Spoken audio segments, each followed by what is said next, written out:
राष्ट्रिय चलखेल महानगरपालिकामा कति थियो भन्ने तपाईँ इमेजिन पनि गर्न सक्नुहुन्छ। तपाईँ नेपाली जनताको माझमा भन्न सक्नुहुन्छ म अन्तर्राष्ट्रिय चलखेलमा कहिले जीवनमा किन भन्नु सक्नुहुन्छ? हामी नेपाली जनताको सामु भन्न सक्नुहुन्छ, प्रतिबद्ध हुनुहुन्छ। उदाहरणको रूपमा फोहोर व्यवस्थापनमै विदेशी चलखेल प्रधानमन्त्री हामीलाई थाहा छ। जस्तै तपाईँले काठमाडौँबाट रोजगार चलाउनु भयो सुकुम्बासी बस्तीमा, मलाई हामीलाई थाहा छ त्यो सुकुम्बासी बस्ती थिएन, त्यो हुकुमबासी बस्ती थियो। तमाम नेपालीहरूले पहाडी के अरे आफ्नो जिल्ला छोडेर गएर काठमाडौँ एउटा घडेरी बनाएर बस्न खाना पाए त हुन्थ्यो कि भन्ने हुकुमबासीहरू थिए। जुन हुकुमबासी दलद्वारा सञ्चालित थिए, दलको उनीहरूको पक्ष लिदिने बिहार दिने, तपाईँलाई काम गरेर राम्रोसँग अवरोध भएको छ, त्यो पनि हामीलाई थाहा छ।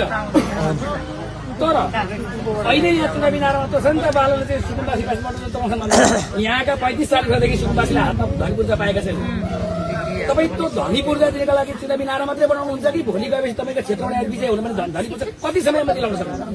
यस्तो धनी पूर्जा दिलाउनलाई भूमि आयोगसँग सम्झौता हामी महाराष्ट्र मेयरमा जाने 3 महिनाभित्र गरिसकेको थियो सम्झौता।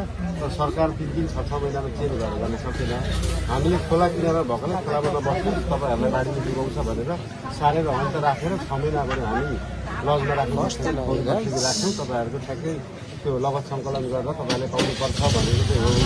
सरकार यति चाडबाट चेन्ज भयो कि त्यो हुँदै सक्छ।